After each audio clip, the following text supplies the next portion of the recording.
Dans la sinistre Jarn, le professeur Paniqueton, célèbre voyageur, paléontologue et intrépide chasseur de trésors, se déplaçait avec confiance, son esprit toujours prêt à explorer les secrets de l'inconnu. Il traversait les bassins sombres, ses sens en alerte, comme s'il pouvait lire les messages cachés dans les eaux troubles. Soudain, il s'arrêta net, ses yeux brillants de curiosité. Oh! Le bassin! Quel bassin! Il se pencha sur le bord, tendant l'oreille comme s'il pouvait entendre les échos de l'histoire qui se cachait sous la surface. Mathéo et Judy, deux jeunes amis, apparurent à ses côtés, leur trottinette à la main. « Salut, vous deux !» lança Paniqueton, son sourire espiègle. Les deux jeunes se regardèrent, un peu perplexes, avant de répondre. « Ah! Oh! Oh! Il m'a vraiment porté chance !» ajouta Judy, sa voix tendue.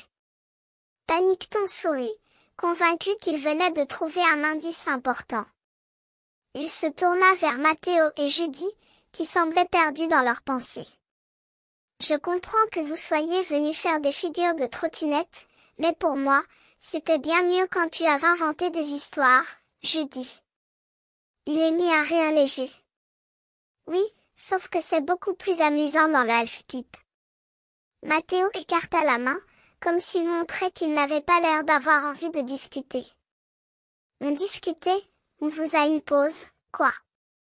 Il y eut un silence embarrassant, avant que Paniqueton ne relance la conversation. « C'est pas vraiment, Mathéo ? » ?»« Oui, moi, c'est que t'as trop peur pour y aller. » Judy fronça les sourcils, inquiète. « D'accord, j'ai peur, oui. C'est vrai, j'ai pas osé ailleurs. Mais, Mathéo, lui, il est là. » Elle lança un regard vers Mathéo, qui semblait immergé dans ses pensées. Paniqueton se pencha, son visage illuminé par une idée. « Non, tu rigoles, je l'ai jamais fait. C'est super impressionnant quand tu te retrouves au bord. Franchement. » « Oh, non. Jamais, je ne le jetterai là-dedans. Jamais, même pas avec mon porte-bonheur. Oh, non. Waouh.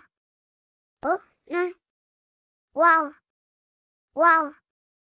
Waouh. Waouh. Oh, non, c'est trop fort. Comment il fait ça? » Les mots se bousculaient dans l'air, comme si la peur et l'excitation s'étaient mises à danser autour d'eux.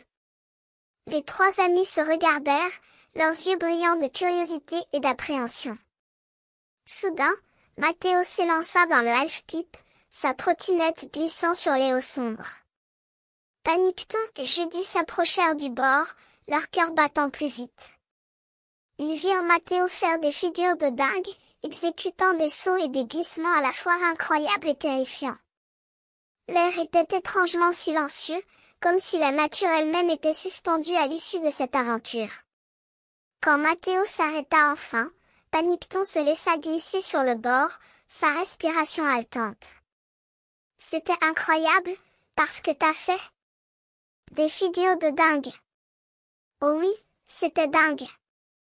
J'ai dû trouver ça génial. »« Ah, non. » Les mots se perdirent dans l'air, comme si la peur et l'excitation s'étaient mises à danser autour d'eux, une fois de plus.